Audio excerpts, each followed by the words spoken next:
Una denunciante cualquiera. Era Britney Spears.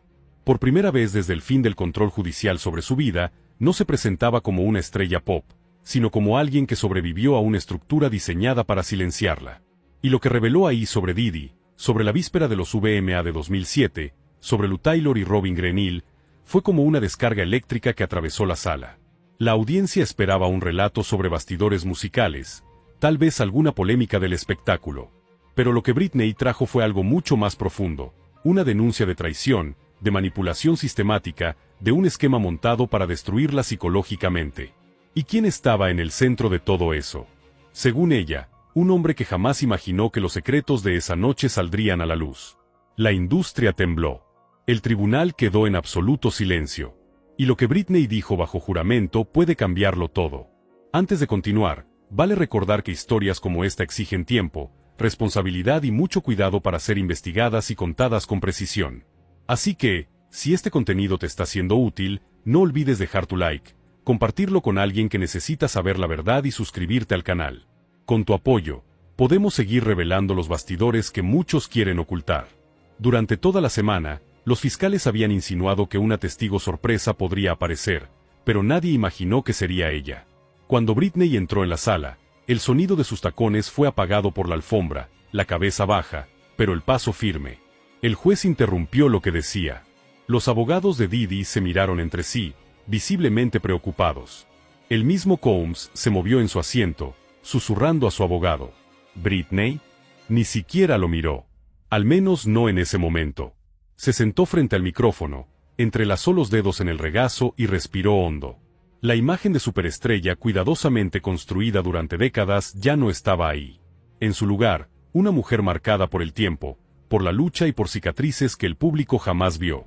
Cuando se acercó al micrófono, su voz salió vacilante, pero con la firmeza suficiente para hacer que todos contuvieran la respiración. Pasé la vida siendo instruida para quedarme callada, supuestamente para protegerme. Pero eso nunca fue cierto. Y ahora, no voy a callar más. En ese instante, la sala se congeló. Hasta los celulares de los periodistas dejaron de vibrar. No era solo un hombre famoso más que cruzó el camino de Diddy. Era una pieza más afectada por un sistema que, según ella, opera a la sombra de la fama. Y todo comenzó, contó Britney, la noche anterior a su icónica y polémica presentación en los VMA de 2007. Fue invitada a una fiesta organizada por Diddy. Le dijeron que sería algo tranquilo, solo una reunión con otros artistas, bebida libre, nada fuera de lo común. Pero pronto se dio cuenta de que esa noche no sería nada común. Había planeado salir temprano, descansar para la presentación que marcaría su regreso a los escenarios. Pero alguien puso una copa de champaña en su mano. Diddy sonrió y dijo, «Solo una, vas a estar bien». Ese fue el último momento que Britney afirmó recordar con claridad. Después de eso, todo se volvió un borrón. La música se volvió lejana, las voces parecían ecos, el ambiente giraba. Mis ideas se volvieron lentas.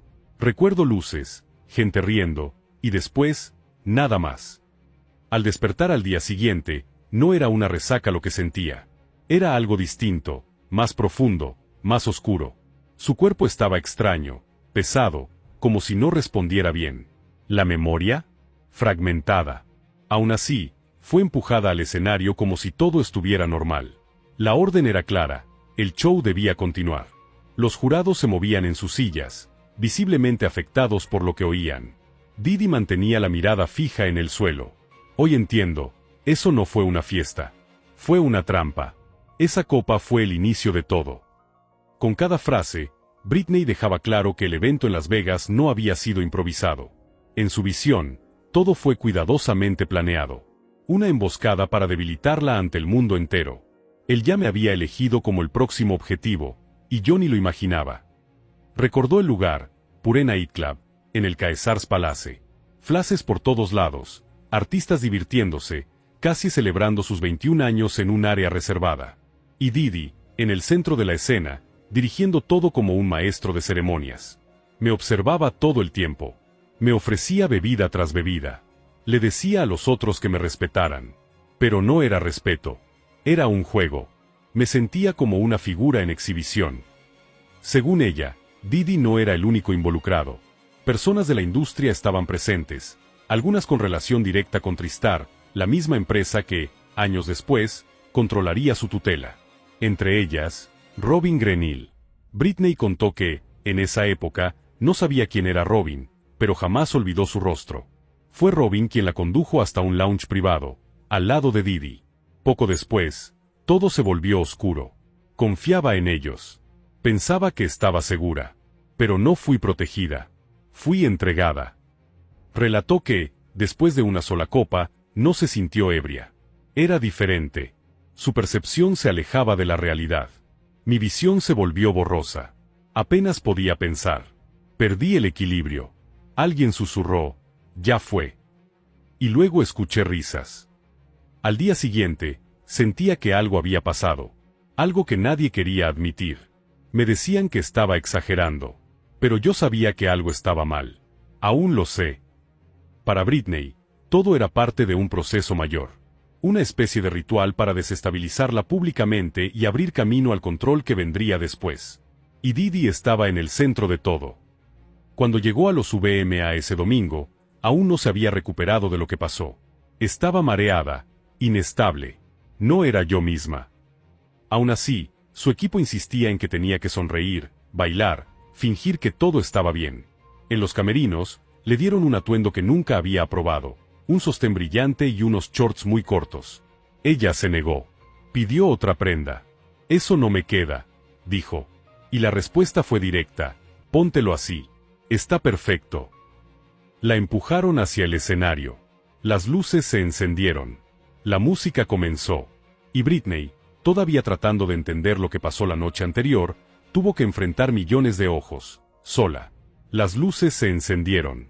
Y Britney se quedó ahí, paralizada. Cada segundo parecía eterno.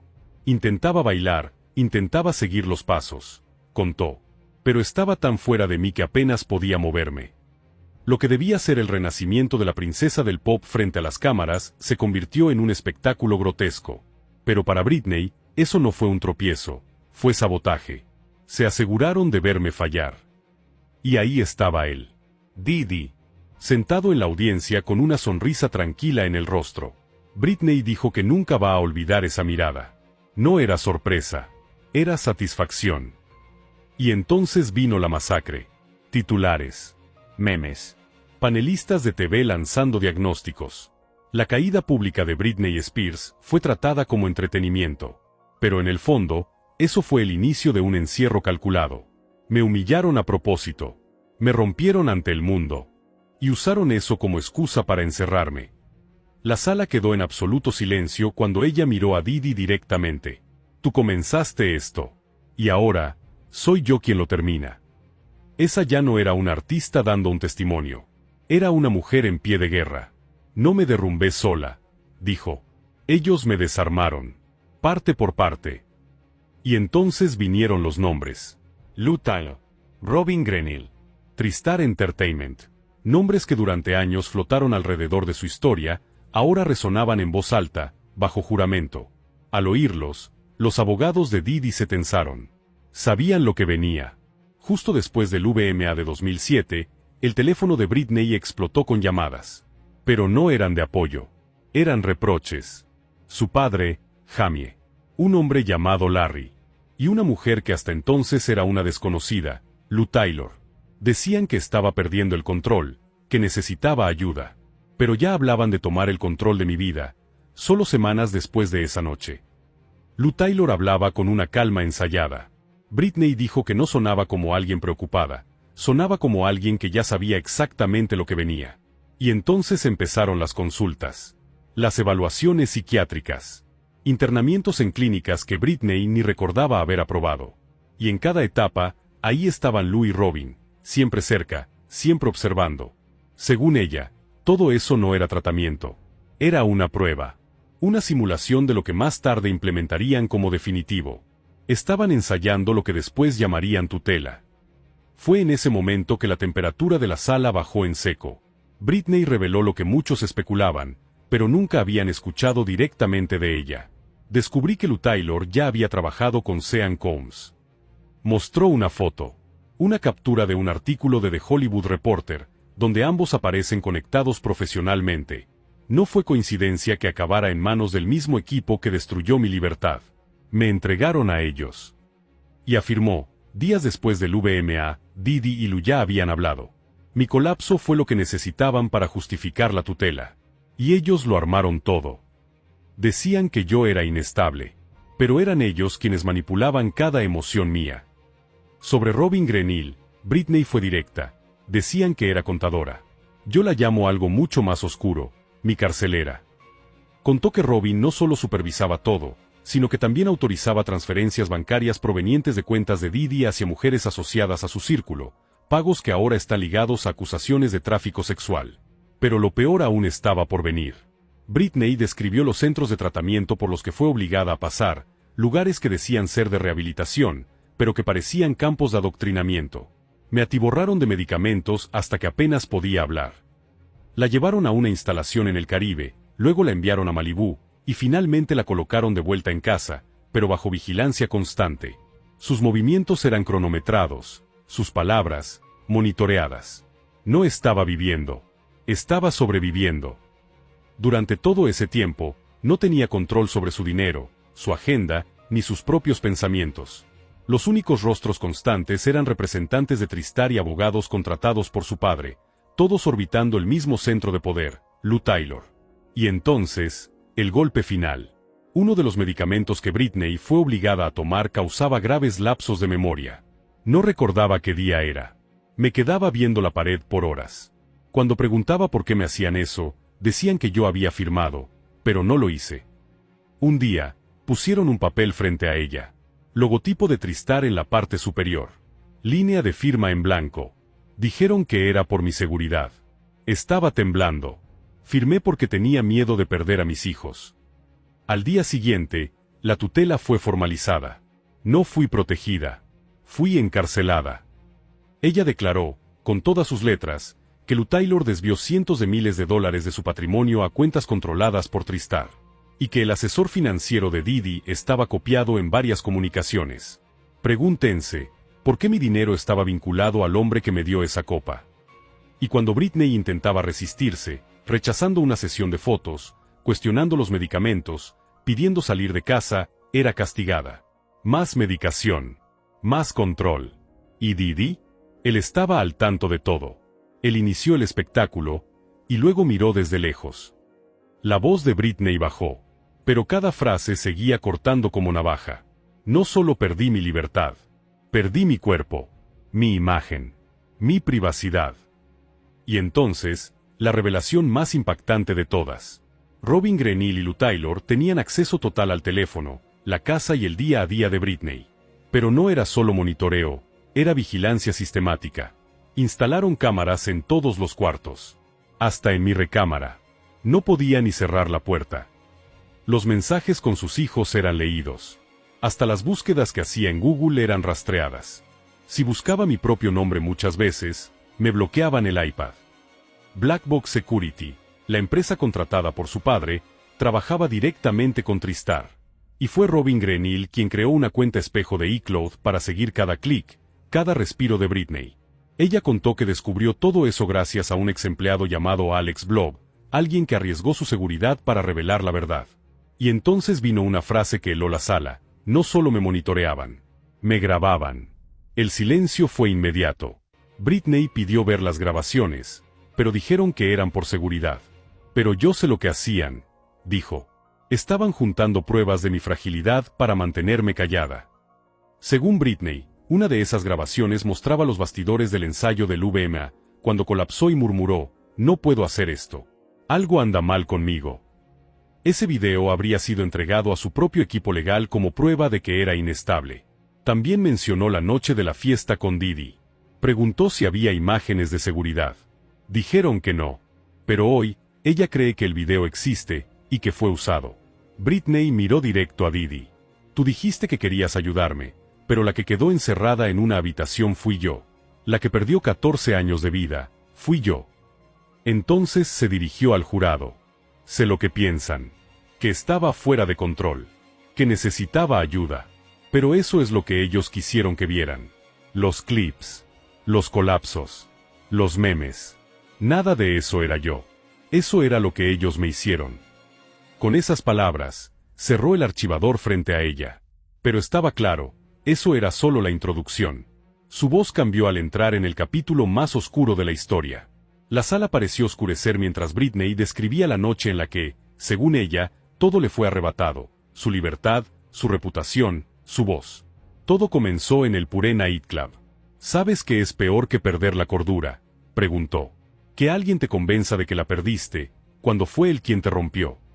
Relató haber despertado la mañana del VMA, 9 de septiembre de 2007, con el cuerpo tembloroso, sin coordinación, débil y con la mente confusa. No estaba cruda. Fui manipulada. Después de la presentación, por la que fue ridiculizada en todo el mundo, fue llevada directamente al hotel. Allí, recibió la primera llamada directa de Lou Taylor. «Necesitas estructura», recordó la voz calmada. «Nosotros podemos ayudarte». Lou ofreció tratamiento y manejo de imagen. Pero había condiciones. En una semana, los documentos legales empezaron a cambiar. El poder sobre su vida fue transferido. Personas que nunca había contratado empezaron a controlar su salud y sus finanzas.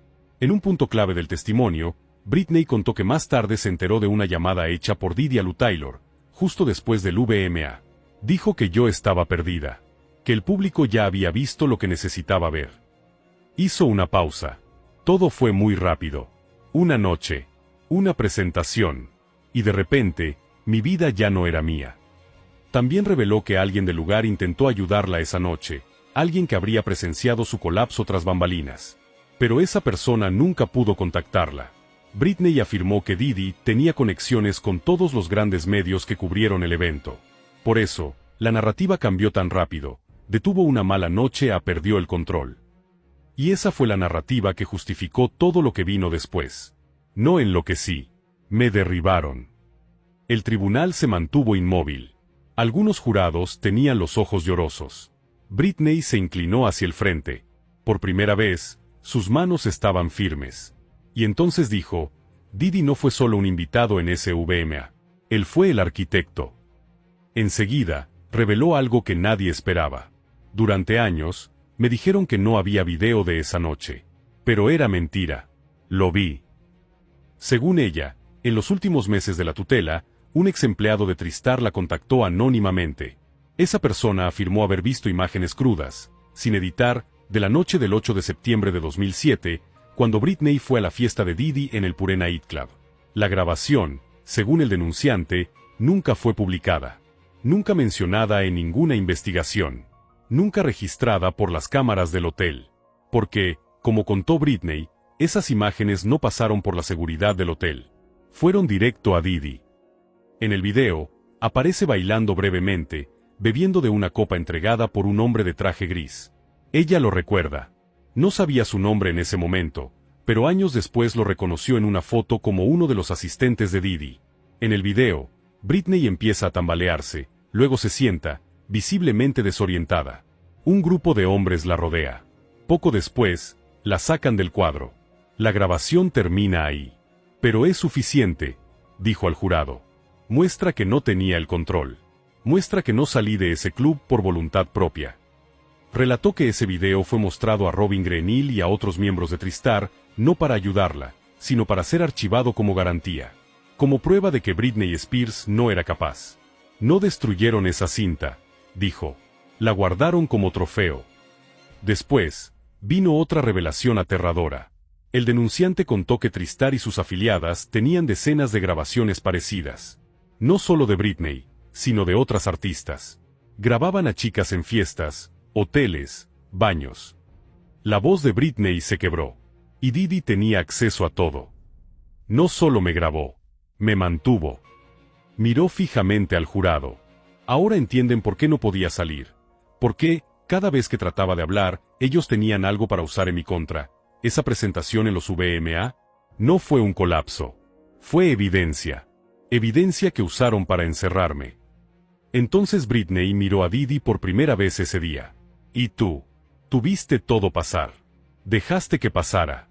Y ahora ya no vas a esconderte detrás de tu dinero y tu champán. Su testimonio final no llegó con temblores. Llegó con rabia. Una rabia clara, firme, inquebrantable. Y quiero que quede muy claro. Para que conste, empezó. Nunca estuve loca. Estuve enjaulada. Britney miró al juez, luego al jurado. Me convirtieron en una burla.